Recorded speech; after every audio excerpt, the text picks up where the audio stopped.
Okay, good morning, all of you. Good morning, sir. Good morning, sir. Good morning, sir.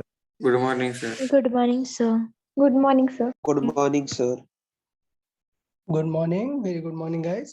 आज बहुत enthusiastic लग रहे हो सबके सब। आज कोई स्पेशल डे है क्या? बहुत दिनों के बाद आपका क्लास है इसलिए। अच्छा, हाँ मैं थोड़ा सा बाहर गया हुआ था, तो मुझे याद भी नहीं कहाँ तक किया हुआ था हमने। आई गेस और एक दिन आराम से रह के आ जाते ना। अच्छा, मतलब ये कुछ लोग महान लोग जरूर रहेंगे, मतलब जिनके लिए आप एक मंथ का भी छुट्टी दे दो ना, वो भी बोलेंगे सर 2 दिन और, बट ऑलरेडी 3 days 4 days काफी होता है। ठीक है, कोई बात नहीं। अरबी हमारा ये जो अपकमिंग संडे का टेस्ट है उसमें टॉपिक क्या है? प्रोजेक्टाइल। अच्छा, प्रोजेक्टाइल। तो चलो ठीक है, उसका तो अपन को कोई टेंशन नहीं है। प्रोजेक्टाइल का जो डीसी का डिस्कशन है वो हम शेड्यूल कर लेंगे थर्सडे को ही। ठीक है, थर्सडे या फ्राइडे में कंप्लीट कर लेंगे उसको। और ऑलमोस्ट काफी हो गया था वैसे डीसी का, सिर्फ नीट वालों का शायद बचा हुआ था, तो वो भी हो जाएगा, नो इश्यूज। अच्छा ठीक है, तो हमने लॉज ऑफ मोशन स्टार्ट कर दिया था ना, आप लोग को थोड़ा सा याद है लॉज ऑफ मोशन से रिलेटेड sir. कुछ भी? यस। ठीक है, तो लॉज ऑफ मोशन में एक बार थोड़ा सा मैं क्विक रिकॉल करा देता हूँ चीज़ों को कि हमने क्या क्या बातें की थी। तो अगर मैं स्टार्टिंग में यहाँ पे जाता हूँ जहाँ पे मैंने फोर्सेस को कैटेगराइज किया था, वहां पे मैं फिर एक बार आपको बता देता हूँ कि यार एक्चुअली स्टडी क्या करने वाले हैं हम। तो मैंने आपको ये चीज बताई थी कि एक है कांटेक्ट फोर्सेस और एक है non contact forces. Non contact forces को हमें बहुत डिटेल में पढ़ना होता है। तो इसमें जो एक फोर्स है ग्रेविटेशन, वो हम क्लास 11th में पढ़ते हैं। बाकी ऑल 3 फोर्सेस कहाँ पर पढ़ते हैं? 12th में। तो ये हमारा उतना कंसर्न नहीं होना चाहिए। फिर मैंने बताया कि कांटेक्ट फोर्सेस को स्टेप वाइज हम स्टडी करेंगे, लाइक नॉर्मल, स्ट्रिंग, स्प्रिंग, इन सबको बहुत डिटेल में स्टडी करेंगे, मैकेनिकल को स्टडी करेंगे, और फ्रिक्शन को हम एकदम अलग से स्टडी करेंगे। ठीक है, मतलब कि अगर आप नोटिस करें तो चैप्टर का नेम जो मैंने रखा हुआ है वो 5A रखा हुआ है। तो 5A कहने का पर्पस ये है कि फ्रिक्शन एक ऐसा फोर्स है जो हर जगह पे लगेगा, हर जगह पे प्रॉब्लम क्रिएट करेगा। तो इसका मतलब ये है कि अगर मैं स्टार्टिंग से आपको फ्रिक्शन बताने लग जाऊंगा तो डेफिनेटली आपको क्वेश्चन सॉल्विंग में प्रॉब्लम आएगी। तो मैं चैप्टर कैसे अरेंज करता हूँ, मैं 5A में पहले बाकी सारी चीजें पढ़ा देता हूँ आपको, फिर मैं 5B पिक करता हूँ जिसमें मैं किसे इंट्रोड्यूस कर देता हूँ? Friction फ्रिक्शन को, force. और फिर इसको इन सब से रिलेट कर देता हूँ। तो जब आपने इन्हें ऑलरेडी पढ़ रखा है तो फ्रिक्शन आ जाएगा तो रिलेट करना इजी हो जाता है ना। क्लियर? अच्छा, इसीलिए मैं कभी भी जब सिलेबस लिखूंगा तो मैं लिखता हूँ NLM प्लस फ्रिक्शन, ऐसे दोनों चीजें लिखा करता हूँ, जिससे आप बाद में कंफ्यूजन न करें सर आपने सिर्फ NLM लिखा था। NLM में ही फ्रिक्शन इंक्लूडेड है, ये समझ आया कि नहीं सबको? चैप्टर 5 ही है फ्रिक्शन, बट बुक्स में बहुत ही सडनली फ्रिक्शन को लेके आ जाते हैं, जिससे उसको अंडरस्टैंडिंग में प्रॉब्लम होता है। तो मैंने उनको स्प्लिट करके रखा हुआ है दोनों पार्ट को। जैसे आपने देखा हो, मैंने बताया था 4 को मैंने 2 पार्ट पे स्प्लिट किया है। 4A में प्रोजेक्टाइल पढ़ेंगे, 4B में याद है क्या पढ़ेंगे? 4B में सर्कुलर मोशन स्टडी करेंगे। कोई बात नहीं, ये सारी चीजें हम बनाते हैं कि स्टूडेंट को कंफर्टेबल रहे अंडरस्टैंडिंग में, रिलेट करने में। ठीक है, तो चले हम स्टडी कर रहे थे, नॉर्मल फोर्सेस की बात कर रहे थे। किसकी बात कर रहे थे हम? नॉर्मल फोर्सेस की। तो सबको पता चल गया कि नॉर्मल फोर्स को कुछ भी करने के लिए पहले क्या ड्रॉ करना पड़ेगा? ऑब्जेक्ट की फ्री बॉडी डायग्राम, और उसके बाद सिर्फ क्या करना पड़ेगा? कंपेयर करना पड़ेगा और फोर्स की वैल्यू आ जाएगी। ठीक है, तो यहां से मैंने इस क्वेश्चन पे एंड किया था लास्ट टाइम, इसको फिर से पिक कर लेते हैं। मैंने बताया था कि फ्री बॉडी डायग्राम में सबसे इंपॉर्टेंट, सबसे पहले कौन सा फोर्स बनाते हैं? ग्रेविटेशन। फिर अदर फोर्सेस को देखते हैं, फिर बैलेंसिंग चेक करते हैं। तो पहले मैं ग्रेविटी अगर बनाना चाहता हूं तो पहले मैं दोनों को अलग अलग ड्रॉ करूंगा। तो देखो मैंने ये 5 अलग ड्रॉ किया और ये 10 अलग ड्रॉ किया। स्टेप 1 समझा? दोनों की बना दी ग्रेविटी, तो 5 की ग्रेविटी डाउन, 10 की ग्रेविटी डाउन। ठीक है, 10 की अपनी ग्रेविटी mg मतलब 10 इंटू जी की वैल्यू मैंने 10 ले ली 100 और ये हो गया 5 इंटू जी मतलब 50। ये हुआ एक फोर्सेस। नंबर 2 देखूंगा मैं यहाँ पर कांटेक्ट है, स्ट्रिंग है, स्प्रिंग है, कुछ है क्या? तो यहाँ पे नहीं। सिर्फ कांटेक्ट है, स्ट्रिंग स्प्रिंग नहीं। कांटेक्ट पे क्या बताया भाई, ये कांटेक्ट है और ये कांटेक्ट है, दोनों पे पुशिंग फोर्स लगाना है आपको। यहाँ पर पुशिंग लगाओगे तो कैसे लगेगा, 5 को अप लगेगा और 10 को डाउन लगेगा। क्लियर ना? ओके इशिता, एक बार आप थोड़ा चेक करेंगे, आपका माइक बहुत ज्यादा इंटरफेरेंस क्रिएट कर रहा है। ठीक है, ओके। फिर उसके बाद अगर हम बात करें कि 10 kg पे देखें, 10 kg पे क्या होगा, एक ग्राउंड पे लगेगा और एक 10 kg पे। मैंने क्या समझाया था, क्या ग्राउंड वाला हमें ज्यादा देखना होता है क्या? नहीं। ग्राउंड का क्या होगा, हमें कुछ फर्क नहीं पड़ता। तो हम 10 kg पे देखेंगे तो 10 kg पे अपवर्ड लगेगा। ठीक, और मैंने बताया पेयर हमेशा सेम होता है, तो अगर ये n1 है तो ये भी n1, बट ये तो दूसरा सरफेस है ना, तो यहाँ पर n2। So these things are called FBD, जो कि मैंने बहुत ही रफ यहाँ पर बना दिया है। इसका डिटेल वर्जन यहाँ पर आपको मिल जाएगा। देखिए, देखा कि नहीं 5 और 10 की FBD क्लियर हुआ सबको या नहीं? हाँ सर। यस हाँ सर। सर। Yes, अभी sir. होता क्या है, थर्ड स्टेप चेक करते हैं कि क्या ये ऑब्जेक्ट चल रहा है या एकदम रेस्ट पर है। तो थॉट है कि क्वेश्चन में दिया ही नहीं कि आगे कहीं जा रहा है, तो कहां पर है ये, रेस्ट पे पर। है। और रेस्ट और मूविंग हमेशा डायरेक्शनल देखते हैं, मतलब देखो हॉरिजॉन्टल में देखेंगे पहले, क्या हॉरिजॉन्टल में चल रहा है क्या? नहीं। नहीं। क्या वर्टिकल में कहीं जा रहा है क्या? नहीं। नहीं। तो अलग अलग हमेशा देखेंगे। तो मैंने देखा कि यार ये वर्टिकल में कहीं नहीं जा रहा, तो इसका मतलब upward forces will balance downward forces. Clear ना? तो इसका मतलब n1 की भी वैल्यू कितनी आ गई, W1 जितनी 50। फिर मैंने बात की इस वाले बॉक्स को, 10 kg वाले बॉक्स को, तो इसमें देखो W नीचे लग रहा है और n1 भी नीचे लग रहा है ना, और ऊपर कौन लग रहा है, n2। तो अप में कौन है, n2, और डाउन में W2। W प्लस n1, दोनों की वैल्यू रख दी, हमें n2 की वैल्यू आ गई 150। तो ये काफी कॉमन सेंस वाला थॉट था, क्वेश्चन था। यहाँ पर देखो नोटिस करो, मैंने FBD थोड़ी अलग बनाई है। बताओ यहाँ पर क्या अलग देखने को मिल रहा है FBD में? दो फोर्सेस डाउनवर्ड है और नहीं N2 नहीं, अपसाइड है। N2 का मैंने लोकेशन बदल दी, अप बना दिया। और मैं यही बताना चाह रहा था कि it is like a drawing, सिर्फ क्या चीज फिक्स रहनी चाहिए, डायरेक्शन। डायरेक्शन।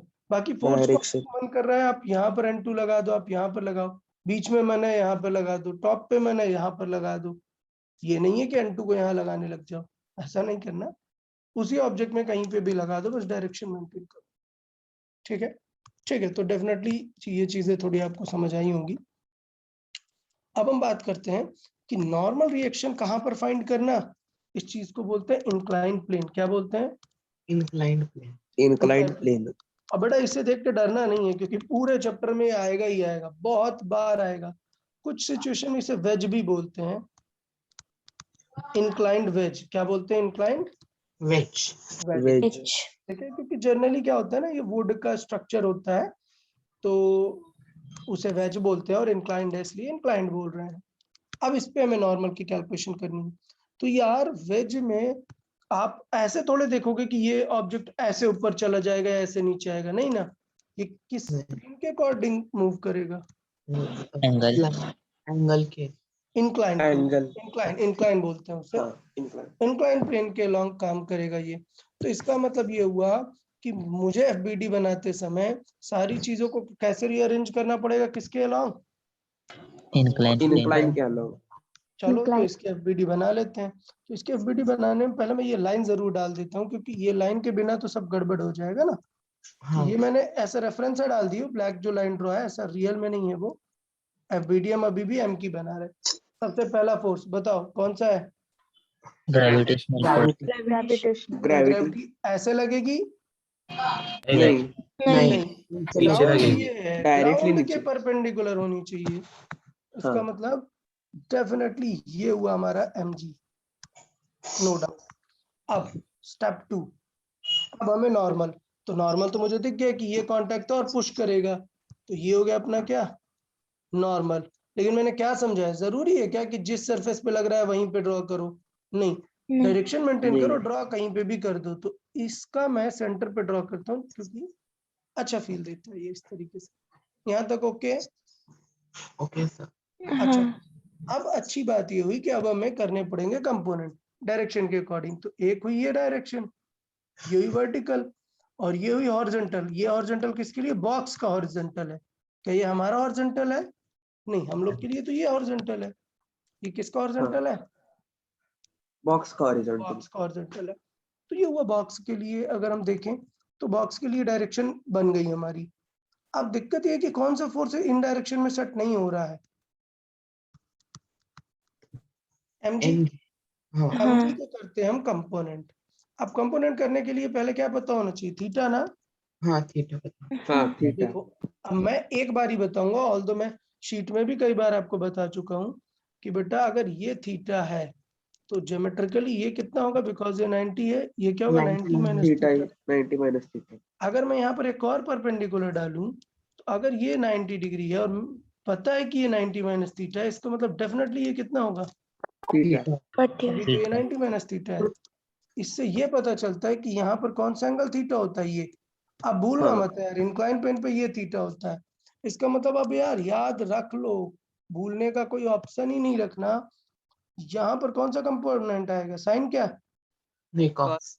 कॉस, क्योंकि थीटा cos गिवन है थीटा। इसके साथ। क्या आएगा? mg into, cos theta. cos यहाँ थीटा। पर आएगा mg इंटू। Sine theta. बताओ कोई रिमेनिंग फोर्स बचा क्या? नहीं। फ्रिक्शन। फ्रिक्शन नहीं भाई, अभी समझाया ना। फ्रिक्शन को तो कम से कम अभी अपन 4-5 डेज बात ही नहीं करेंगे फ्रिक्शन की, ओके सर। फिर एक साथ लाएंगे फ्रिक्शन को। ठीक है, तो ये याद रखना कि मैं हमेशा एक वर्ड यूज करूंगा, the surface is smooth. Smooth का मतलब ये है कि फ्रिक्शन निल है उसमें। Friction is not. क्लियरिटी? हाँ सर।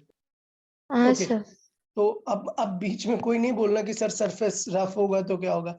रफ होगा तो अपन देखेंगे, अभी पहले अच्छे से समझेंगे स्मूथ होगा तो क्या होगा। तो अभी मुझे क्या पता चला, क्या ये बॉक्स ऐसे कहीं वर्टिकल में उड़ रहा होगा क्या? ऐसे रखने में ऐसे नहीं। विंग्स हैं क्या इसको? नहीं। नहीं ना। नहीं। तो ये तो जाएगा तो इसी डायरेक्शन में ना। हाँ। इसका मतलब ये डायरेक्शन में इसमें नेट फोर्स क्या है? जीरो। जीरो। कौन सा वाला डायरेक्शन में? ये vertical, perpendicular to the plane में। परपेंडिकुलर टू द प्लेन में फोर्स क्या है? जीरो। तो इसका मतलब बैलेंस करेंगे रिमेनिंग फोर्सेस। हाँ एन किसे हाँ। बैलेंस कर लेगा? mg cos theta. mg cos theta. तो देखो एन का आंसर आ गया। प्रीवियस क्वेश्चंस में जब हॉरिजॉन्टल में रखा था तब एन का आंसर क्या आता है? यूजुअली ऐसे हॉरिजॉन्टल में रखा है तो वो mg आता। mg आता है। और mg। बेटा अगर इंक्लाइन प्लेन पे रखा है तो क्या आता है? नॉर्मल। हाँ mg cos theta. mg cos theta. mg cos theta. क्या एग्जाम में इतनी पूरी ड्राइंग बनाने लग जाओगे क्या? नहीं यार, अब कॉमन नहीं, सेंस सीधा रहेगा, फॉर्मूला याद रखेंगे। याद रखेंगे। अब दिक्कत ये है कि एक फोर्स ऐसा दिख रहा है जिसे कोई बैलेंस नहीं कर पा रहा है। कौन सा फोर्स है वो? mg sin theta. तो यहाँ पर अब हम नई चीज शुरू करते हैं। When the net force is not zero.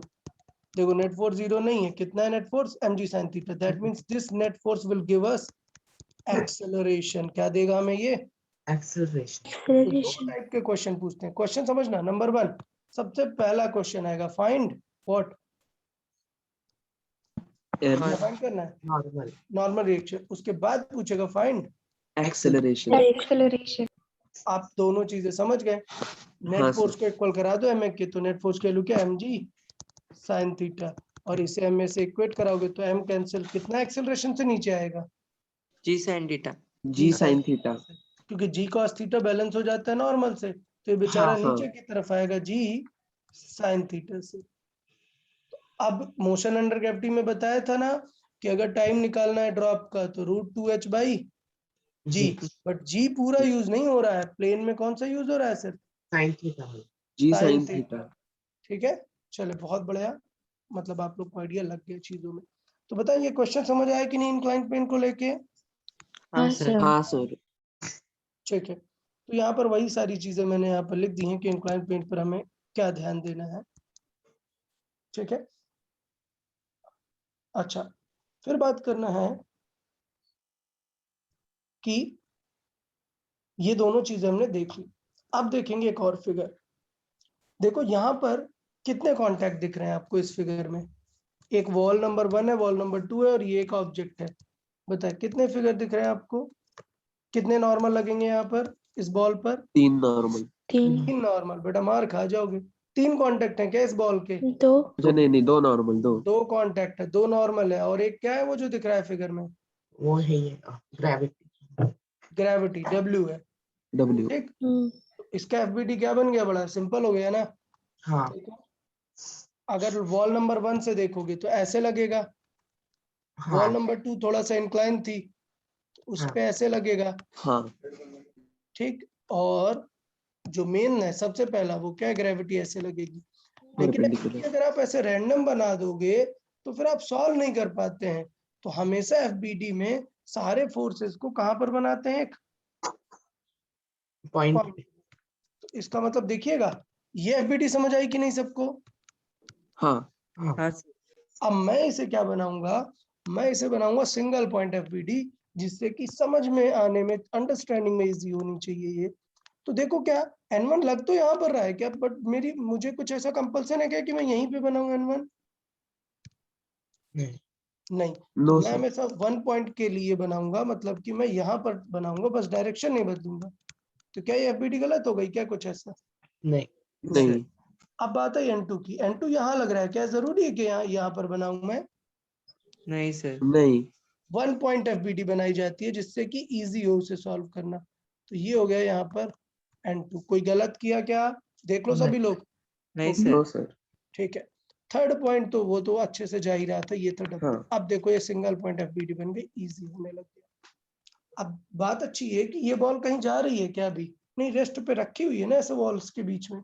हाँ हाँ हाँ तो इसका मतलब F नेट क्या है इस बॉल का? 0।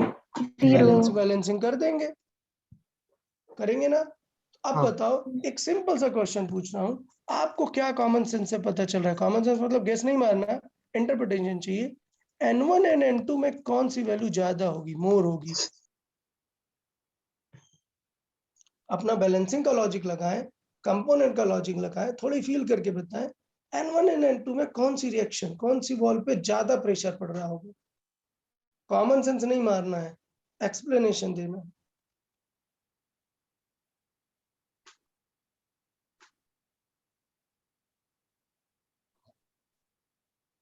कोई कमेंट्स? अच्छा क्या करेंगे बैलेंस करने के लिए? क्या किसी सर भी सबसे पहले N2 के कंपोनेंट निकालेंगे। चलो N2 के कंपोनेंट निकाले, तो यहाँ पर आएगा N2 cos theta cos theta cos theta और और यहाँ पर N2 आएगा sin थीटा। sin अब थीटा। बताओ, then अब बताओ N1 N2 में कौन ज्यादा है? सर N2 N1 ज्यादा होगा। N1 ज्यादा होगा, कैसे? N2 सर क्योंकि cos थीटा की वैल्यू लेस देन 1 होती है। अबे तो तो N1 कहाँ ज्यादा हुआ यार? ये वैल्यू में कुछ लेस देन 1 का मल्टीप्लाई कर दोगे तो छोटी हो जाएगी ना ये वैल्यू। हाँ अभी कौन बैलेंस करेगा? बैलेंसिंग क्या लिखोगे? N1 will balance N2। cos theta. cos theta. तो इसका मतलब cos अगर 1 से कम है तो N2 की वैल्यू में मल्टीप्लाई करोगे तो वैल्यू कम आएगी ना, मतलब N1 क्या है? कम है। ओके और कम है। सिंपल सी बात करो यार, N2 का एक कंपोनेंट किसके बराबर है? हाँ N1 N1 के के बराबर है। बराबर। तो डेफिनेटली N2 खुद बहुत ज्यादा होगा ना। हाँ हाँ समझा ना सभी लोग? Okay sir. हाँ सर N2 का एक कंपोनेंट अकेले N1 के बराबर है, तो N2 खुद तो ज्यादा होगा ना, तभी तो उसके कंपोनेंट जाके बैलेंस कर रहे हैं। क्लियर है? हाँ सर ओके चलो फिर बहुत बढ़िया। तो यहाँ से हमें ये पता चला कि क्वेश्चन इस तरीके से फ्रेम करता है, एग्जैक्ट नॉर्मल नहीं बोलता है, बोलता है ऐसे एक बॉल रखी हुई है 2 वॉल्स के बीच में, which wall will feel more force? तो 1 को मिलेगा या 2 को? 2 को। क्यों? क्योंकि 2 बॉल कौन सा फोर्स लगा सकती है वॉल पे? सिर्फ नॉर्मल। नॉर्मल। नॉर्मल और वॉल जितना नॉर्मल लगाएगी बॉल पे वो भी तो उतना ही लगा रहा होगा ना। हाँ तो ये टारगेट है बेटा, ये आइडिया है क्वेश्चन को फ्रेम करने का कि हमें क्वेश्चन में क्या सोच के लेके आना है, N2 के बारे में पता करना है। क्वेश्चन में ऐसा डायरेक्ट नहीं बोल देगा कि फाइंड N2, समझा ना? ये समझा कि नहीं? यहाँ पे मैंने बोल दिया है हायर नॉर्मल फोर्स, उसमें नॉर्मल वर्ड भी यूज नहीं करेगा। Which wall will exert higher force और which wall will feel higher force, मतलब नॉर्मल चेक करना। मतलब ये FBD समझ आई सभी को? हाँ सर। क्लियर? ठीक है, तो यहाँ पर मैंने दोनों चीजें क्लियर कर दी हैं। अब इन दोनों में कंपेयर करके बताओ, ठीक ना? ये वो लैडर वाला कॉम्बिनेशन है, ठीक है? तो आपको पता है कि लैडर का कॉन्टैक्ट इस बार ये है, तो अगर आपने ऐसे वॉल पे डायरेक्टली टच करा के रखा है तो नॉर्मल लगेगा ऐसे, और अगर आपने ऐसे वॉल के ऊपर रखा है तो कांटेक्ट हुआ ये, नॉर्मल लगेगा ऐसे। अब देखो कि लैडर को गिराने में किसका फोर्स है, नॉर्मल का ही कंट्रीब्यूशन है। हाँ, इसे बचाने का ट्राई कौन कर लेता है, फ्रिक्शन। अगर फ्रिक्शन नहीं है तो आपने देखा ना लैडर स्लिप कर जाती है, वो सिंगल लैडर है, ठीक है, ऐसे सिंगल वाली लैडर है। तो बताओ किस केस में मतलब ज्यादा स्टेबल है, केस 1 स्टेबल है या केस 2? मतलब किस में गिरने के चांसेस कम है? स्टेबल मतलब गिरने के चांसेस कम। तो आपको ऐसा डायरेक्ट नहीं बोलेगा कि नॉर्मल ही बताओ, बट सोचो स्टेबिलिटी किस में कम होगी। फर्स्ट में। सेकंड वाले। एक सेकेंड, स्टेबिलिटी लेस का मतलब क्या होगा? मतलब सर स्टेबिलिटी लेस का मतलब ये है कि गिराने वाले फोर्सेस क्या होंगे, ज्यादा। ज्यादा। मतलब अपोजिंग फोर्सेस मोर। मतलब किस केस में अपोज, मतलब ये वाला फोर्स ज्यादा एक्ट कर रहा है? केस 1 में जब नॉर्मल केस ज्यादा है 1 या में। 2 में? 1 में। 1 में। क्यों? क्योंकि केस 2 में तो सिर्फ उसका क्या आएगा, एक कंपोनेंट है। कंपोनेंट आएगा। तो इसलिए कभी ध्यान दो कि केस 1 कम स्टेबल होता है, इसलिए ट्राई किया जाता है कि लैडर कैसे रखा जाए, हमेशा उस ऑब्जेक्ट के ऊपर। क्लियर ना? हाँ सर। ठीक है, ठीक है। तो ये तो बस एक बेसिक सा थॉट था, ऐसा कुछ बहुत इंपॉर्टेंट क्वेश्चन नहीं था ये, सिर्फ एक थॉट देना था कि आपको कैसे इंटरप्रेट करना है चीजों को। तो इसमें जो स्लिपिंग फोर्स है वो पूरा क्या एक्ट कर रहा है, नॉर्मल। लेकिन सेकंड केस में स्लिपिंग वाला कौन है,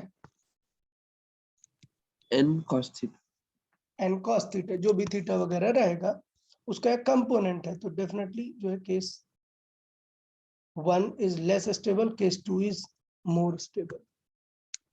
क्लियर है सभी को? हाँ ठीक है, तो अभी जब हमने सीख लिया है कि अगर हमें कुछ फोर्स अलग से दिए तो हमें उसके कंपोनेंट करके एफबीडी बनानी पड़ेगी, याद है ना? अगर फोर्स कोई एंगल में तो उसके कंपोनेंट करके एफबीडी बनाएंगे। तो जरा इस क्वेश्चन में आप लोग ट्राई करें, नॉर्मल फोर्स फाइंड करने का ट्राई करें। लेट्स सी कितने लोग समझ पाए हैं अब तक। इस क्वेश्चन में आपको फाइंड करना है नॉर्मल फोर्स। अच्छा बताओ, क्या वर्टिकल में ये कहीं पे जा रहा है क्या? नहीं। नहीं। बट क्या हॉरिजॉन्टल में जा रहा है? हाँ डेफिनेटली जा रहा होगा। तो अब मैं दो चीजें पूछूंगा आपसे, एक नॉर्मल रिएक्शन एंड एक एक्सेलरेशन। एक्सेलरेशन। चले दोनों लोग जल्दी से फाइंड करें ये चीजें, जल्दी से ट्राई करें। 2 minute time, fast.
Okay, I guess कर लिया होगा आप लोगों ने। बताएं सबसे पहले क्या करना है इस 100 के कंपोनेंट्स Components. अच्छा, एक चीज और है, अभी काफी सारे स्टूडेंट होंगे जो ये कॉस साइन की वैल्यूज में अभी गड़बड़ कर रहे होंगे। चलो देखो सभी लोग, मैं एक बार फिर से आपको याद दिलाता हूँ कि 37 की वैल्यू कैसे याद रखनी है। और बेटा ये लास्ट टाइम है, अब मैं बार बार आपको वैल्यूज नहीं याद कराता रहूंगा। सो सब लोग लॉजिक याद करने का ट्राई करें, मैं क्या समझाना चाह रहा हूँ। देखेंगे सब लोग लॉजिक क्या है। ये जो दो एंगल होते हैं specially 37 and 53. 53, they are part of a triangle of side combination 3, 4, 5. 5. 5. इसका मतलब आपको अरेंज करना है। तो आपको पता है कि highest side is always diagonal, hypotenuse रहेगा। ये परफेक्ट हो गया कि ये 5 है, ये 5 है, डेफिनेटली 5 है। अब नेक्स्ट स्टेप क्या होता है, कभी भी आप एंगल देखो तो सबसे पहले क्या अरेंज करना है आपको, परपेंडिकुलर। क्या अरेंज करना है, Perpendicular. ये लर्निंग का बेस्ट मेथड है कि सबसे पहले किसे अरेंज करते हैं, परपेंडिकुलर। सोचो अगर ये एंगल 37 है और अगर ये एंगल 53 है, तो डेफिनेटली 53 मतलब मोर एंगल ना ये, और 37 लेस। तो इसका मतलब जब आप इनका परपेंडिकुलर देखोगे तो किसका परपेंडिकुलर ज्यादा है, 53 का। 53 का। तो ये ध्यान देना है, क्या ध्यान सोचना क्या होता है, सोचना ये होता है कि 53 दिया मतलब परपेंडिकुलर ज्यादा, मतलब क्या होगा परपेंडिकुलर 4. 4, और 37 मतलब परपेंडिकुलर लेस, तो क्या होगा परपेंडिकुलर 3। 3. तो रिमेनिंग पार्ट आ जाएगा बेस में, 4 आ गया बेस में, यहाँ पर बेस में क्या आ गया 3. 3। तो जैसे ही मैंने कहा, समझिएगा, पहले ये तो समझ आया ना। अब मैं कैसे बोलता हूँ स्टूडेंट को कैसे याद रखना। मैंने कहा cos 53, तो पहले दिमाग लगाना है कि 53 मतलब परपेंडिकुलर क्या होगा, 4 होगा। सबको समझ आया। 53 की वजह से परपेंडिकुलर क्या हुआ, 4. 4. तो बेस क्या हुआ 3. अब मैं बेस क्यों सोच रहा हूँ, क्योंकि cos में क्या रहता है Base. बेस, 3. तो बेस बाई डायगोनल, हाइपोटेनस 3/5। मैंने कहा tan 53, ये tan 37 मतलब सामने 3 होगा या 4, 3. 3. और tan होता है परपेंडिकुलर ओवर बेस, तो 3/4। 3/4. देखो सबको क्लियर हुआ या नहीं यार। हाँ सर. चलो मैंने कहा sin 37, तुरंत देखते ही 37 परपेंडिकुलर में कौन होगा, 3 या 4, 3. 3. 3। 3. 3 साइन में तो परपेंडिकुलर ही यूज करते हैं ना, 3/5। 3/5. मैंने कहा cos 37, तो तुरंत ध्यान देंगे 37 मतलब परपेंडिकुलर में कौन होगा, 3 या 4, 3. 3। बट हमें क्या चाहिए, परपेंडिकुलर चाहिए क्या, cos मतलब Base. नहीं, बेस चाहिए। बेस तो आंसर चाहिए। होगा क्या 4/5. 4/5। पक्का सभी को याद रहेगा ये लॉजिक। हाँ हाँ सर. सर. सिर्फ देखना है कि परपेंडिकुलर में कौन है, उसके बाद सोचना है कि हमें क्या चाहिए। तो पहले मैंने देखा 37, बताओ परपेंडिकुलर में कौन है 3 होगा। 3, लेकिन हमें 3. कौन सा चाहिए इस बार, cos 1. cos. cos, Cos. तो आएगा 4/5। 4/5 into 100. ये मल्टीप्लाई किया तो आ गया 80। Yeah. 30. नेक्स्ट साइन 37, तो परपेंडिकुलर में कौन है 3, क्योंकि 37 है, 3/5 into 100. 3/5 into 5 100. into 100, तो ये आ गया 60। तो ये बन गई अपनी क्या FBD। अभी बेसिक वाले दो लोग बाकी हैं, कौन कौन से दो, एक तो सबसे पहला वाला बाकी है क्या, MG 200। इसके बाद अपवर्ड क्या लगेगा, एक Normal. नॉर्मल यहाँ पर लगेगा ना। बट मैंने बताया था कि ड्रॉ कहीं पे भी कर सकते हो, तो मैंने कहाँ पर ड्रॉ किया, सिंगल पॉइंट FBD के लिए। फिर उसके बाद देखिए क्या होगा, हॉरिजॉन्टल में एक लग रहा है कितना 80, और वर्टिकल में एक लग रहा है कितना 60। 60. अब बताओ यार, चलो अब देखो हो क्या रहा है कि वर्टिकल में तो बैलेंस करेंगे ना, वर्टिकल में ऐसे उड़ थोड़े ना रहा है, ये वर्टिकल में बैलेंस करेंगे, सिर्फ हॉरिजॉन्टल में इसके मूव होने के चांसेस रहेंगे। तो वर्टिकल में क्या हो रहा है, अपवर्ड कौन कौन सा लग रहा है, N and 60. n plus 60 और is डाउन में equal क्या to लगा है 200. 200। N की वैल्यू कितनी आ गई, 1. 140.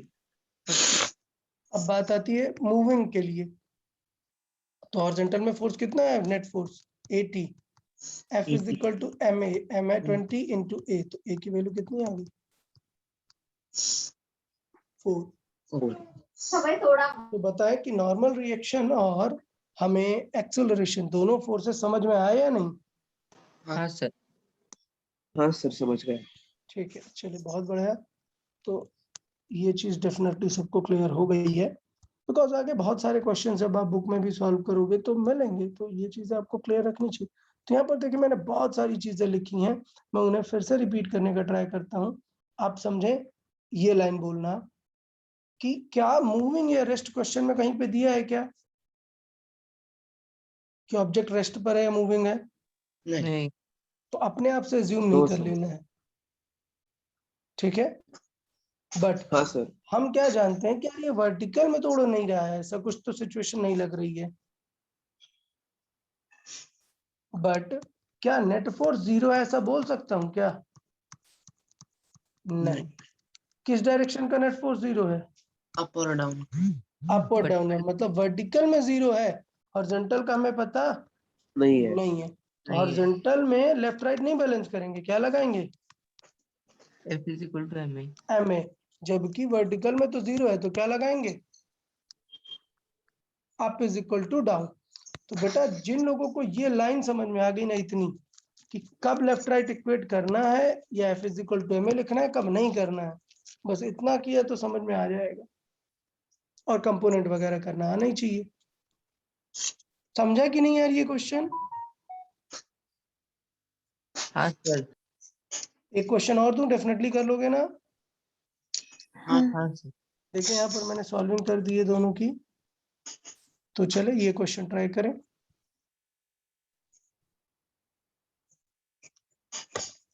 ये क्वेश्चन ट्राई करें, जरूरी नहीं है कि आंसर को फिक्स ही आना पड़ेगा, रूट रूट में भी रहेगा। जब भी मैं 37 या 53 पिक करता हूं तो उसमें 5 होता है, इसलिए कैंसिल कर देता है। अभी मैंने 60 पिक किया है तो रूट्स वगैरह आएंगे, ठीक है, टेंशन नहीं लेना, सॉल्व करके रखें। Take 2 minute, I will explain, try this.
Okay, I guess सभी ने कर लिया ना।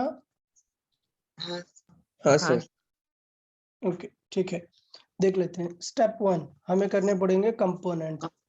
अच्छा, कंपोनेंट करते समय डायरेक्शन नहीं बदल देना। इस फोर्स की डायरेक्शन कैसे दिख रही है, पुलिंग या पुशिंग, Pushing. पुशिंग। तो पुशिंग। इसके जो कंपोनेंट भी होंगे दोनों क्या करेंगे, इस बॉक्स को पुशिंग नेचर के ही रहेंगे। ये हाँ। क्लियर है ना सभी को। यस हाँ. सर। हाँ अच्छा, तो नीचे आएगा cos 60 मतलब 1/2, तो ये क्या आएगा 200, 100 और ऊपर कितना आ जाएगा 200 रूट। √3 200 √3 अब देखो नीचे की तरफ कितना लगेगा इसमें 500, 500 plus 200 √3 और ऊपर की तरफ क्या लगेगा नॉर्मल नॉर्मल। इस बार देखो कि डाउनवर्ड में फोर्सेस कितने हैं, 500 है और प्लस 200 √3 √3, तो नॉर्मल इस पूरे को बैलेंस करेगा, समझा कि नहीं। हाँ बट क्या हॉरिजॉन्टल में कोई बैलेंस करने वाला है क्या अभी, नहीं नहीं तो इसका मतलब अब F = ma लगाना पड़ेगा, तो समझ गए एक्सेलरेशन कितना आ जाएगा यस सर 4, क्योंकि F कितना है F is 200, हॉरिजॉन्टल वाला F चाहता हूं मैं। हाँ 200 अब upon देखो 50 मैं यहाँ पे आपको हिंट देता हूँ कि फ्रिक्शन को लाने से प्रॉब्लम क्या होती है, friction will try to oppose this, तो फ्रिक्शन क्या करेगा, अगर इसे अपोज करेगा तो मे बी फ्रिक्शन की एक लिमिट है, सपोज फ्रिक्शन लग सकता है 250 तक, फ्रिक्शन अपोज कर देगा, क्या ये मूव कर पाएगा अब, नहीं कर पाएगा नहीं। लेकिन सोचो मैंने कहा फ्रिक्शन 150 ही है, अब बताओ मूव करेगा या नहीं करेगा, हाँ करेगा। करेगा 50 से करेगा। move। बट अच्छी बात यह है कि नेट फोर्स होगा 200 माइनस 150 विच इज 150 मतलब 50 upon 50 1 आएगा एक्सेलरेशन। समझा ना फ्रिक्शन से क्या चीजें बदलने वाली हैं, हाँ सर। तो फ्रिक्शन से बहुत कुछ खास नहीं बदलेगा, अगर हमें ऑलरेडी आ गई हैं चीजें फोर्स निकालना तो काम बन जाएगा, समझा कि नहीं। हाँ सर। यस अच्छा सर समझ गया। अच्छा, अब सोचो इसके साथ में एक और बॉक्स रख दूं,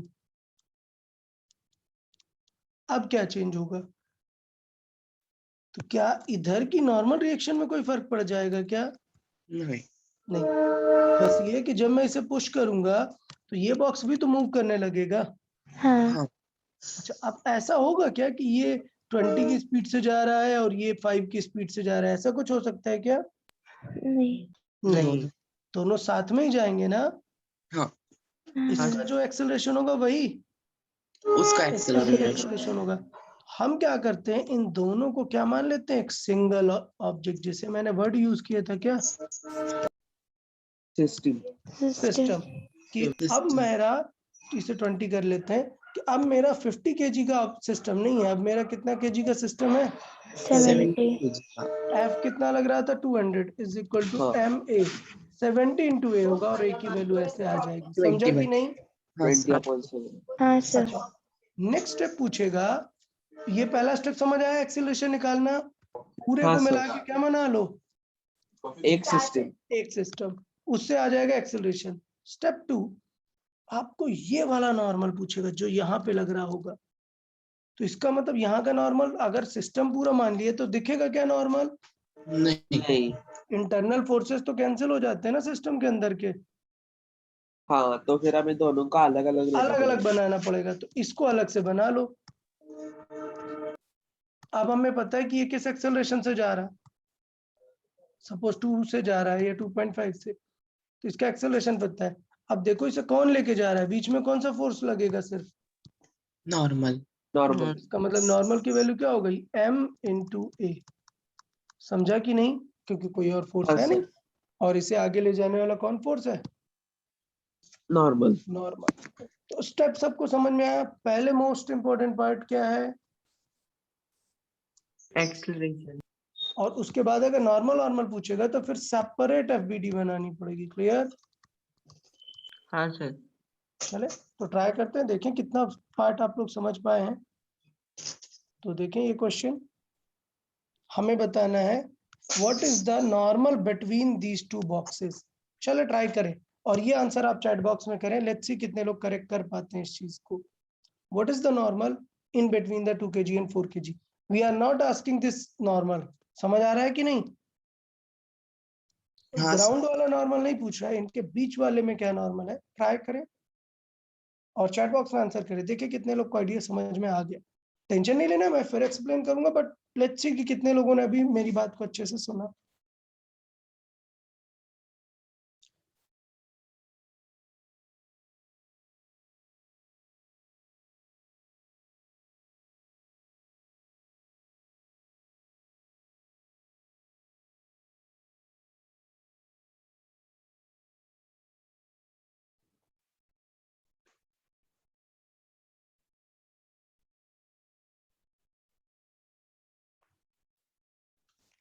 कार्तिक नॉट करेक्ट, थोड़ा तो थॉट दो यार। अच्छा क्या लगता है तुम लोग को, नॉर्मल का आंसर 50 से ज्यादा होगा या कम होगा? ज्यादा। अरे भाई ज्यादा क्या, हवा में ऐसे फोर्स जनरेट हो जाएंगे क्या? आप 50 का एफर्ट लगा रहे हो तो डेफिनेटली उसका कुछ पार्ट 4 तक पहुंचेगा ना। क्या 50 से ज्यादा 4 तक पहुंच जाएगा? नहीं। डेफिनेटली नहीं। ओके वेरी गुड यार, बहुत ही अच्छे। करेक्ट यार, आयुष, आर्यन, शिवदत्त, बहुत सारे लोगों ने सही किया यार, बहुत ही बढ़िया। ठीक है, मुझे लगता है काफी लोगों को समझ आ गया। चलो ठीक है, अभी आंसर करने की जरूरत नहीं है, 10+ स्टूडेंट्स ने आंसर कर दिया। पहला स्टेप क्या समझा है कि ये मूव कर रहा होगा या नहीं हाँ इस सिस्टम, हाँ पर तो क्या निकालेंगे इस सिस्टम का? एक्सेलरेट कितना फोर्स लग रहा है हॉरिजॉन्टल में? 50 एम टोटल कितना हुआ? 6 ए की वैल्यू कितनी आ गई? 25/3 3 आ गई। अब मैं एफबीडी बनाऊंगा किसकी? 4 kg तो बेटा एफबीडी में सारे लोग हैं, नीचे भी है, ऊपर नॉर्मल भी है, बट अब जब नहीं पूछा तो क्या बार बार ड्रॉ करते रहोगे क्या कि नहीं पहले मैं 40 बनाऊंगा फिर ये नॉर्मल लिखूंगा, सॉल्व करूंगा कि एन की वैल्यू क्या है 40, कौन सी वर्टिकल वाला एन की? जब पूछा नहीं तो क्यों करना यार वर्टिकल वाला एन? सिर्फ हॉरिजॉन्टल में देखो, एक नया नॉर्मल लग रहा होगा, ये नॉर्मल मैं डैश मान लेता हूँ, तो ये नॉर्मल ही तो इसे आगे एक्सेलरेट कर रहा होगा ना। हाँ sir n is equal to क्या होना चाहिए? एम कितना है 4 और ए कितना है 25/3, तो आंसर क्या है 100/3। मतलब दो मेजर स्टेप्स है। आयुष बताओ क्या मेजर स्टेप है पहला?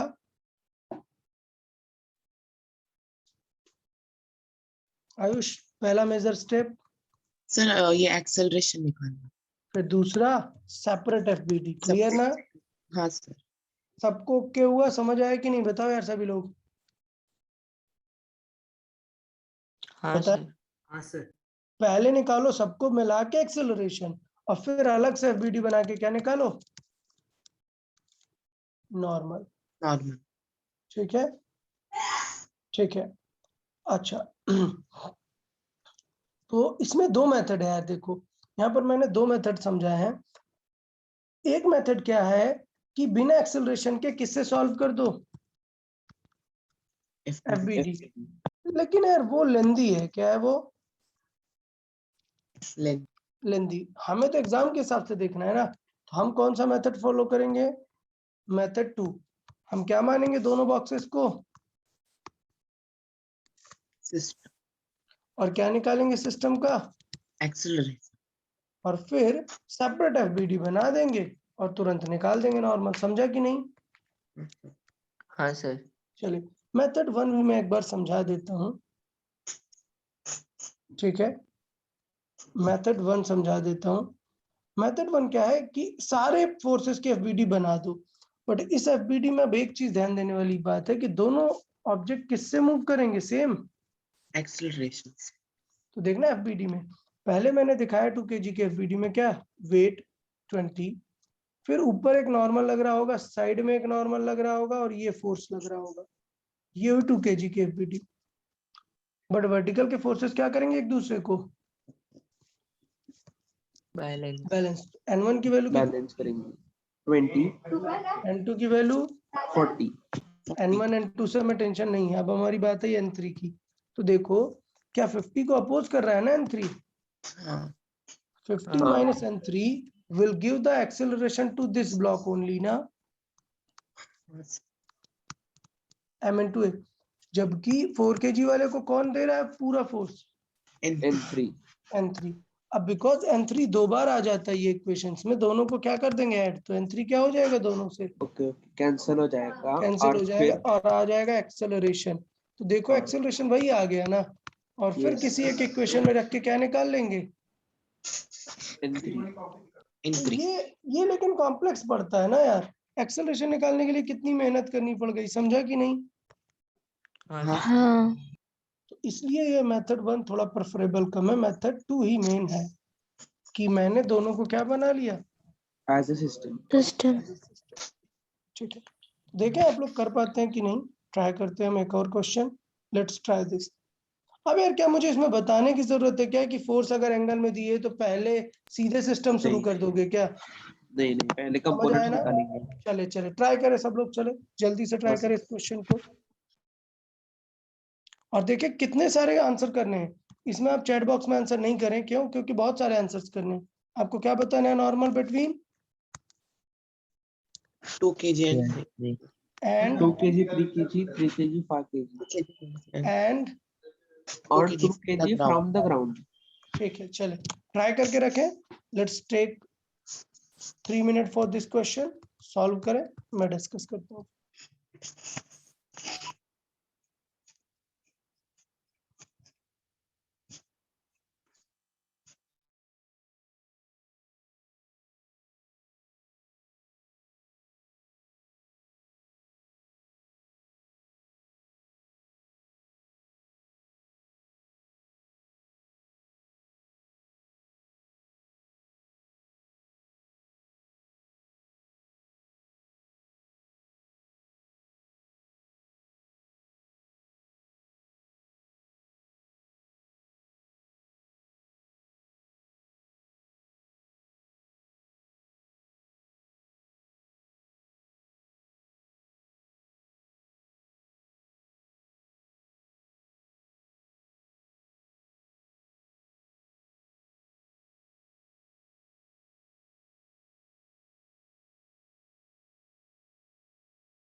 ओके, बताएं आप लोगों ने ट्राई किए क्या सारे?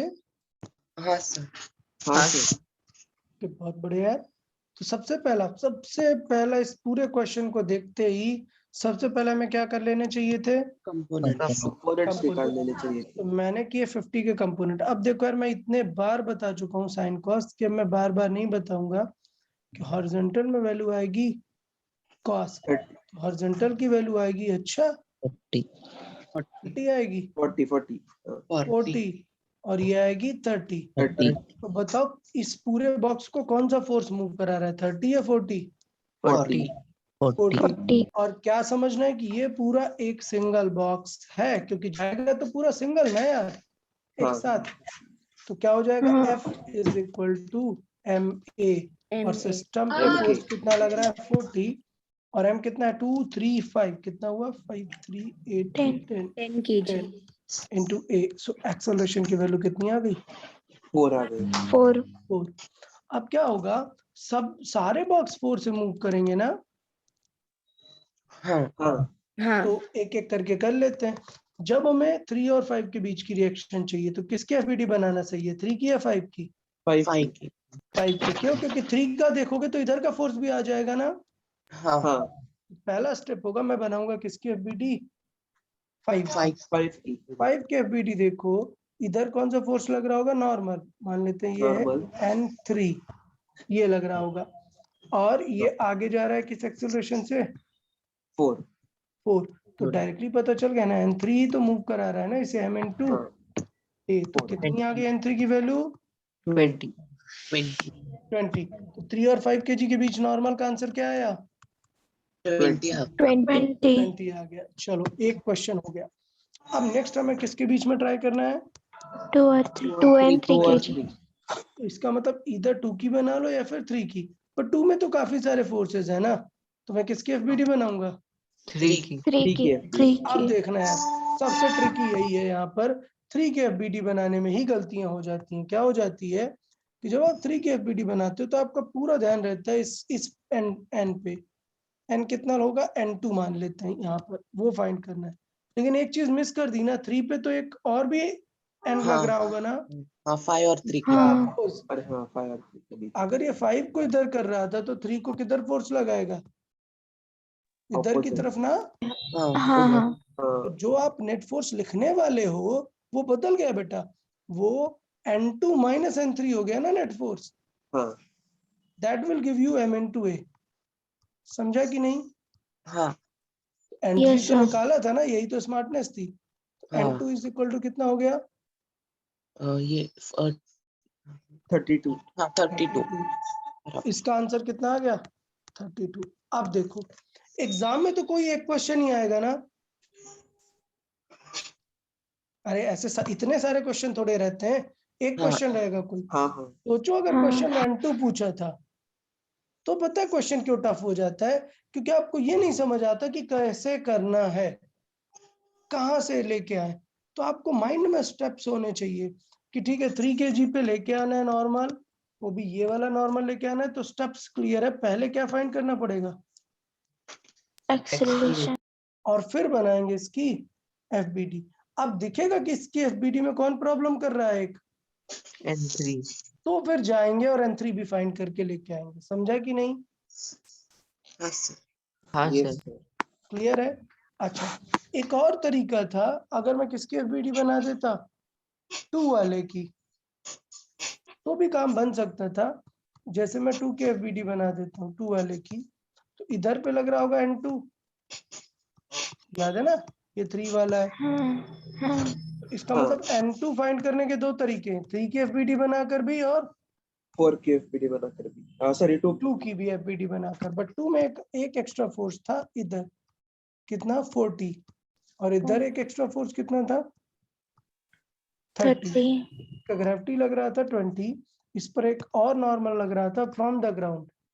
याद है एक क्वेश्चन और पूछा है, फ्रॉम द ग्राउंड कितना नॉर्मल लग रहा हाँ। होगा, तो फ्रॉम द ग्राउंड देखो 20 और 30 प्लस 30 50। सपोर्ट कर रहा है ना, दोनों डाउनवर्ड है, तो अपवर्ड हाँ। फोर्स कितना हो जाएगा 20 + 30 मतलब 50 50। और हॉरिजॉन्टल में देखो, हॉरिजॉन्टल में 40 आगे लग रहा है, माइनस अपोज कौन कर रहा है, माइनस ए मतलब MA N2। और ये किस एक्सेलरेशन से चल रहा है, A is equal to 4 4 से। सो M हुआ 2 इंटू A हुआ 4। तो देखो यहाँ से N2 की वैल्यू क्या आएगी, 40 माइनस ये होगा ना 8, हाँ हाँ आ गई ना 32। हाँ। तो पहले मुझे बता कितने लोगों ने ये 2 आंसर्स फाइंड किए थे, इनके बीच का आंसर था 20 और इनके बीच का आंसर 32, कितने लोगों ने कर लिया था ये दोनों, अच्छा 20 तो आ गया होगा ना, हाँ सर, हाँ। 20 है था, 32। 32 बस 20 थोड़ा आ सा ट्रिकी था इसको बनाना। क्लियर है या नहीं अभी? हाँ सर। हाँ हाँ सर। सर। अभी सभी को पूरा क्लियर है कि कैसे ध्यान देना है चीजों में? हाँ सर। हाँ ठीक है, सर। तो यहाँ पर देखिए मैंने पहला मेथड 1 से सॉल्व किया है। पहले मैंने एक्सेलरेशन निकाला सिस्टम का और तीनों की क्या बना दी, FBD। तो अब पता चला आपका जिससे मन करे, आपका इससे मन करे आप N2 इससे निकाल लो, N2 निकल के आने के बाद ये निकाल लो, हाँ ठीक है ना। तो तीनों हाँ सर। फिगर बना दिया, आपका मन जिससे करे उससे निकालो। देखो ये 20 आ रहा है, इधर से भी 20 आ रहा है, इधर से 32, जो भी आंसर्स है वो बिल्कुल सेम आएंगे चाहे जिस भी मेथड से करो। क्लैरिटी है या नहीं बताइए इस क्वेश्चन को लेके? हाँ हाँ सर है।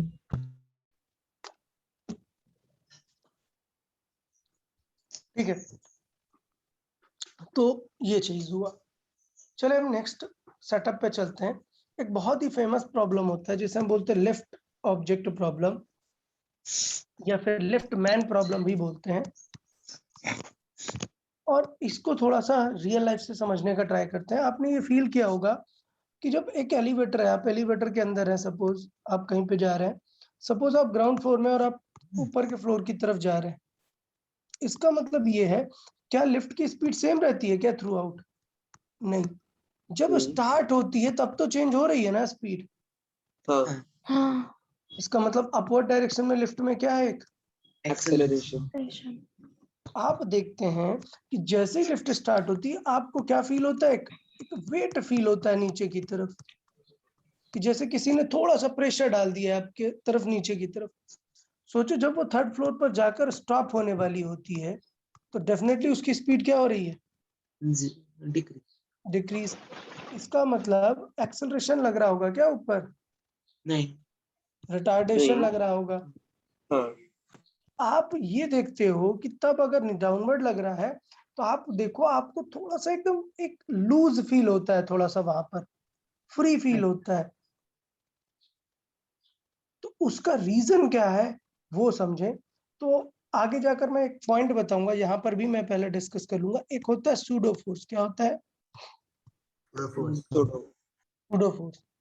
वो तब काम करता है जब आप किस सिस्टम के अंदर है, एक्सेलरेटिंग सिस्टम। एक्सेलरेटिंग सिस्टम के अंदर है, तो आपको एक नया फोर्स फील होता है, क्या बोलते हैं उसे, सूडो। आगे मैं और डिटेल पे बताऊंगा इसमें, बट अभी के लिए पहले ये समझे। तो इसका मतलब जब लिफ्ट ऊपर जा रही थी तो आपको नीचे की तरफ क्या फील हो रहा था, एक पुश फील हो पुश फील हो रहा था। वो किसका पुश था, सूडो पुश। छोड़ो फोर्स। और जब वो डिसेलरेट हो रही होती है, मतलब नीचे की तरफ एक्सेलरेशन होता है, तो सूडो फील होगा किधर, ऊपर की तरफ। ऊपर की ऊपर तरफ। की तरफ। वो सूडो ग्रेविटी को कम करता है ना, इसलिए आपको कैसी फील आती है, वेट लेस फील होने लगता है।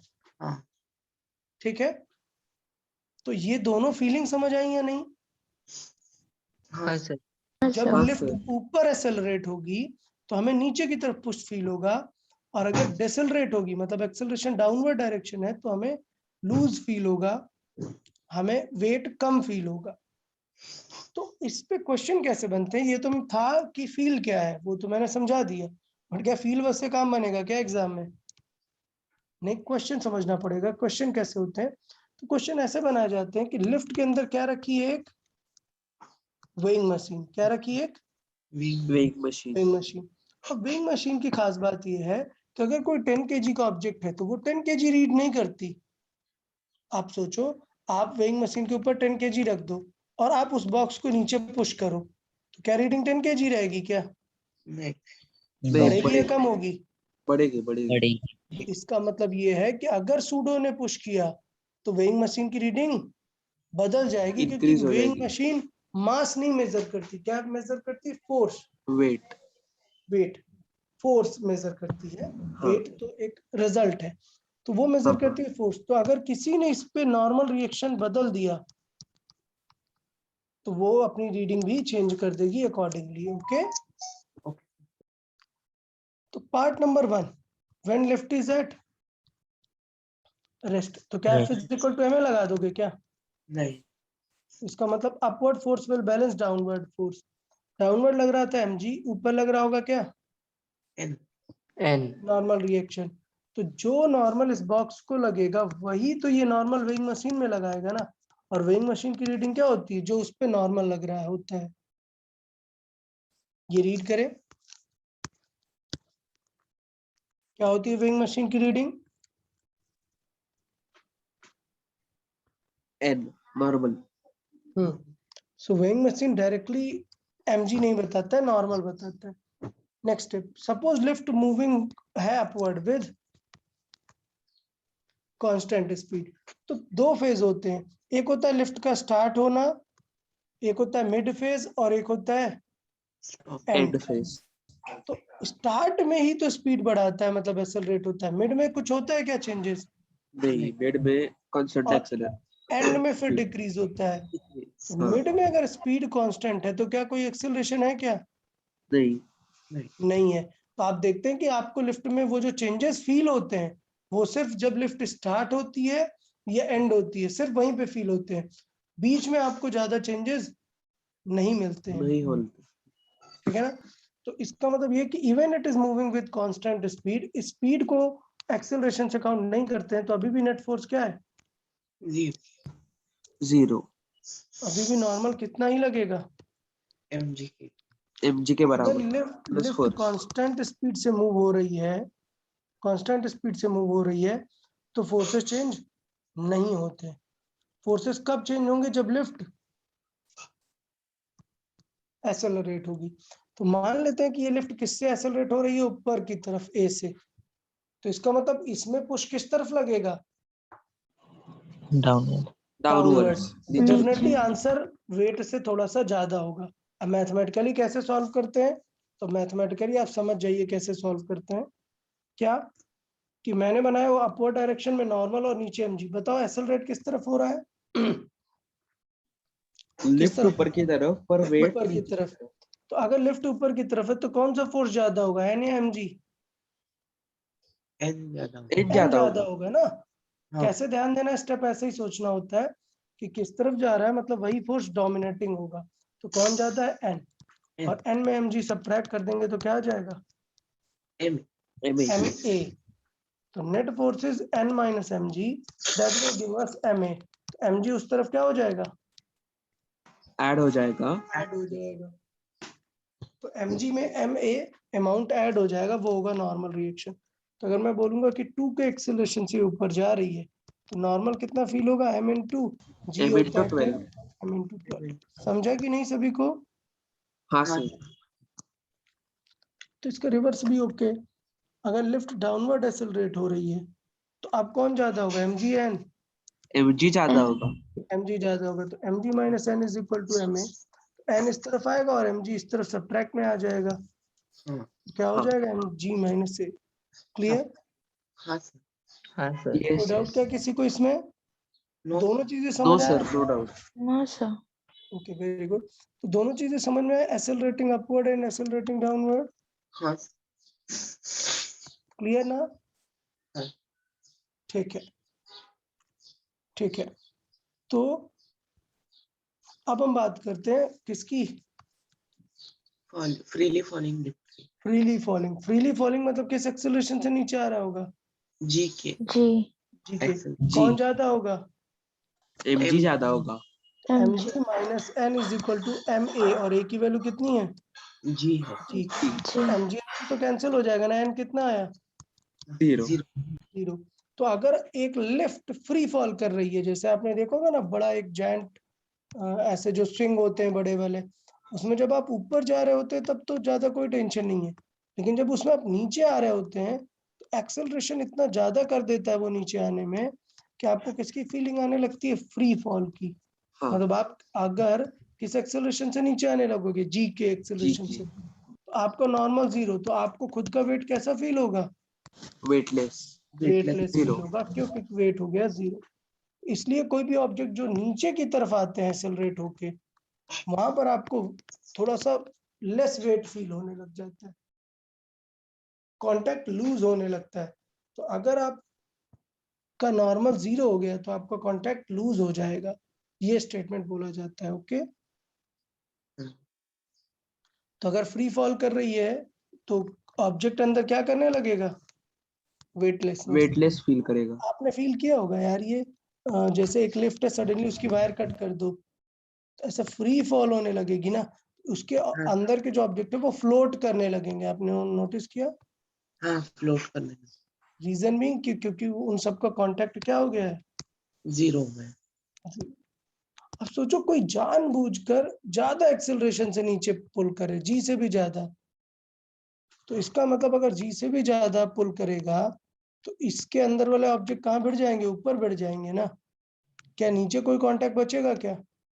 नहीं। तो मिनिमम जो नॉर्मल होता है उसे क्या लिखते हैं हम, 0।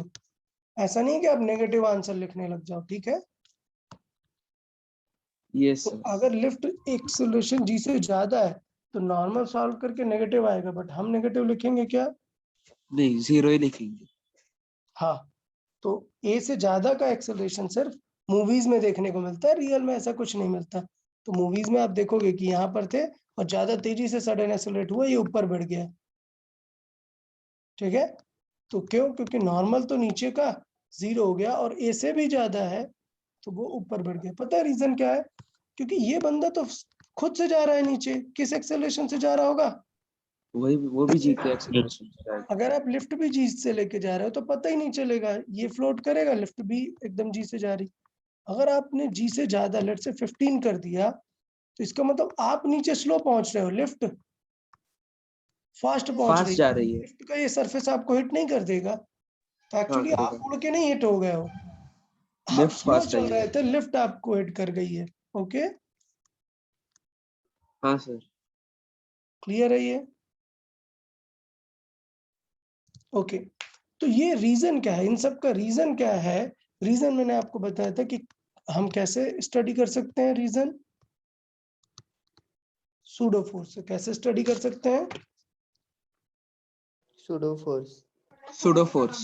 Pseudo Pseudo force. force. तो मैं सूडो फोर्स के बारे में आपको समझाता हूँ, फिर आपको पता चलेगा कि देखो ये सारी चीजें कितनी इजी हो जाती हैं अगर हम क्या देखें सूडो फोर्स। सूडो फोर्स समझने के लिए पहले हमें एक टर्म समझना पड़ेगा, क्या? FOR। क्या FOR मतलब? अभी लिखा है FOR मतलब Reference. Frame of frame of reference. Reference. ये क्या चीज है? ये आपके थॉटफुल चीज है, बस आपको जैसा समझना हो। मतलब देखना, सपोज एक लिफ्ट है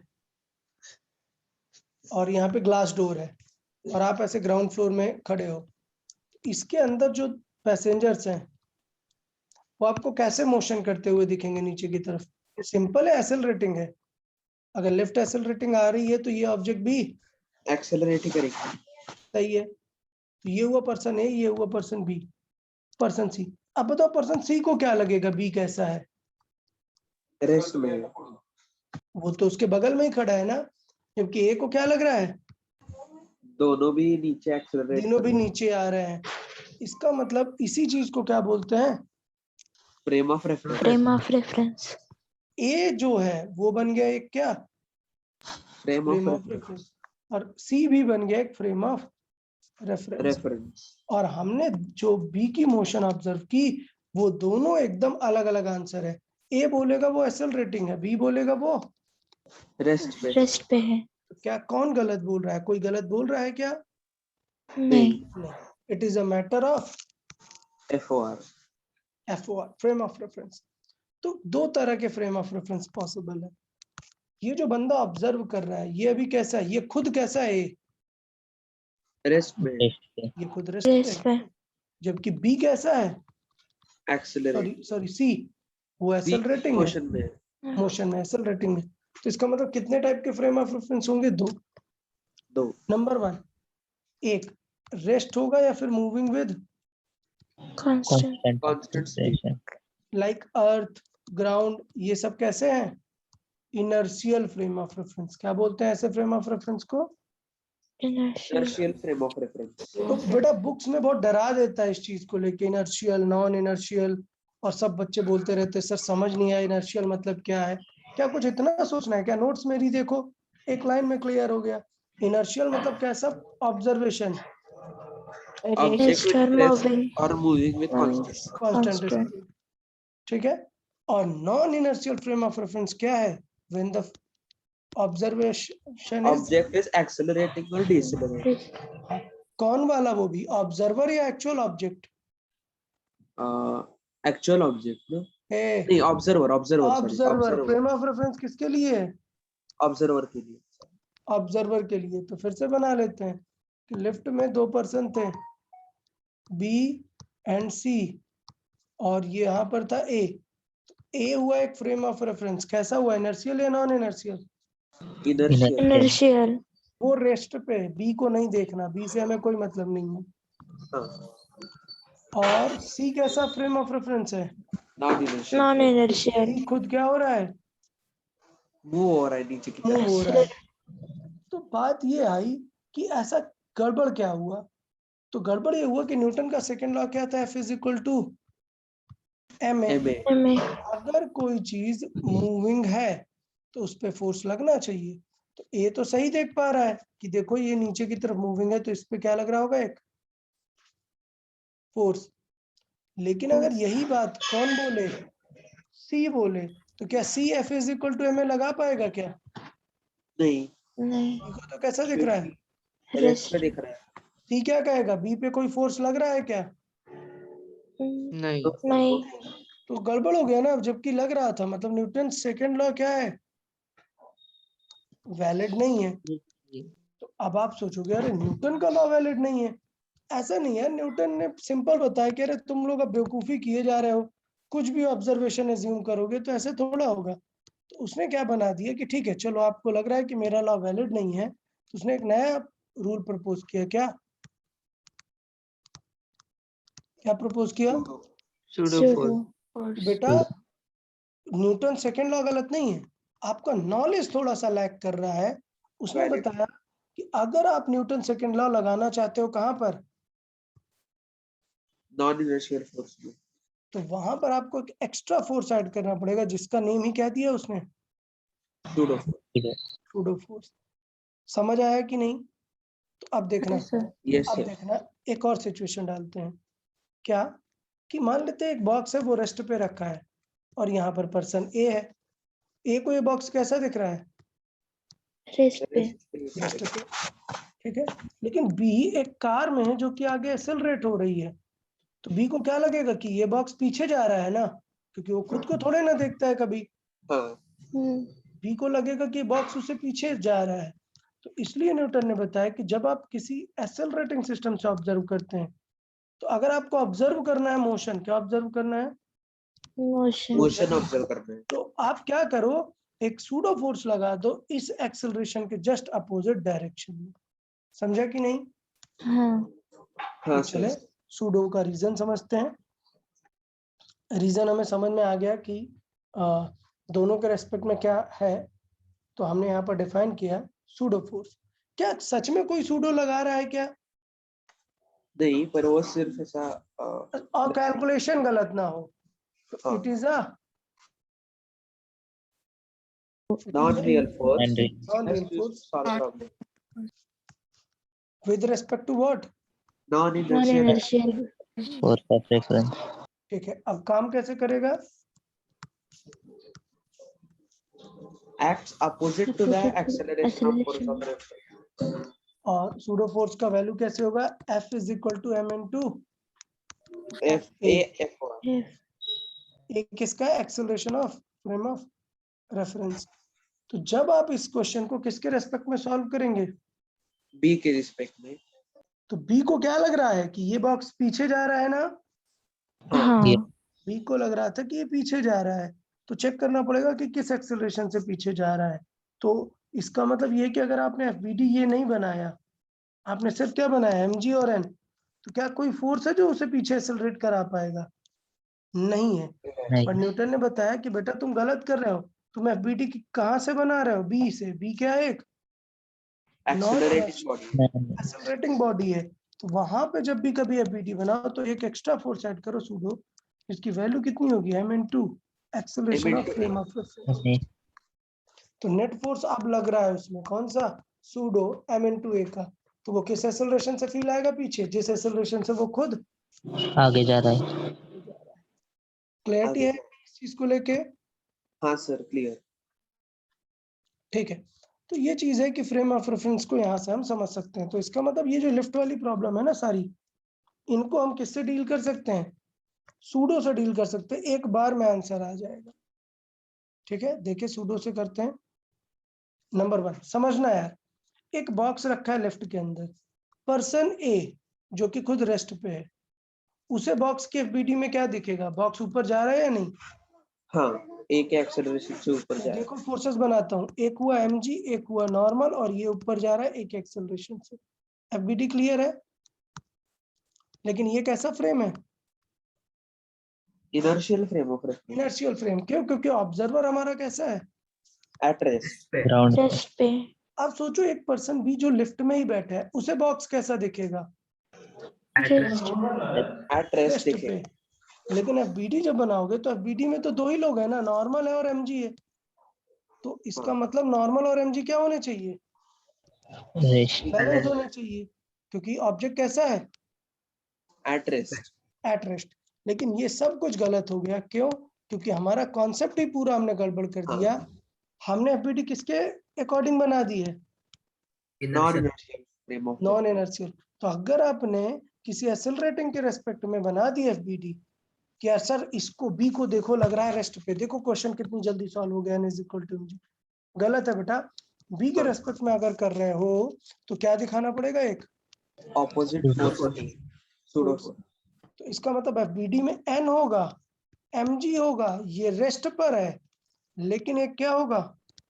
नीचे की सूडो। तरफ एक्सेलरेशन सूडो। इसका मतलब अगर अपवर्ड जा रहा था तो सूडो कहाँ लगेगा? नीचे। नीचे की तरफ। तो ये काम बन गया। अब रेस्ट वाला वर्ड काम करेगा, समझा कि नहीं? तो इसका मतलब अगर रेस्ट है तो up is equal to down, n is equal to mg, नहीं mg के साथ क्या आ गया? एक एफए सूडो सूडो। फोर्स। तो मुझे लगता है अभी समझ में आ गया कि बी के रेस्पेक्ट में बनाना बहुत ही इजी है, क्योंकि चीजें कैसी हैं? रेस्ट पे हैं, सिर्फ अपवर्ड डाउनवर्ड बनानी है, सिर्फ क्या मिस नहीं करना? Pseudo force. Pseudo force miss नहीं करना। इसका मतलब ये कि मैंने क्वेश्चन कहा कि ये ऑब्जेक्ट, ये लिफ्ट नीचे जा रही है एक्सेलरेट होके, तो बताओ क्या होगा नॉर्मल रिएक्शन? तो मैं तुरंत लिफ्ट के अंदर वाली ऑब्जर्वेशन लूंगा कि लिफ्ट के अंदर वाले को तो एम कैसा लग रहा है? रेस्ट पे रेस्ट। फिर सूडो मत भूल जाना, अगर ए है तो एक क्या फोर्स एक्स्ट्रा लग जाएगा? सूडो। बाकी mg नीचे लगेगा और ऊपर क्या लगेगा? एक नॉर्मल। अब देख के बताओ नॉर्मल की वैल्यू कितनी होगी? mg माइनस ma होगा ना, एफ की वजह से कम हो रहा है ना? यस तो अभी आइडिया समझ आया कि नहीं यार? सूडो हाँ का सर, आइडिया समझ समझ आ आया गया। ना? यस। ठीक है, चलेगा। तो यहाँ तक आज रखते हैं, अपन कल नेक्स्ट लेक्चर में और डिटेल पे देखेंगे कि सूडो का कैसे कैसे यूज हो सकता है, और ओके आगे सर। इस पे डिस्कशन करेंगे। ठीक है ना? Yes sir. चलिए, ठीक है, आज के लिए इतना काफी रखते हैं। सभी लोग एक बार अच्छे से रिवाइज करिएगा, कल मुझे बताइएगा अगर आपको एक्सेलरेशन नॉर्मल या सूडो में कुछ भी डाउट्स आ रहे हैं। Okay okay sir. Okay sir. चलो ठीक, सर। Take care. हाँ, take care everyone, yes bye bye. Sir. Bye sir. Bye sir. Bye sir, thank you sir. Bye, sir. Bye, sir. Thank you, sir. Bye sir, thank you.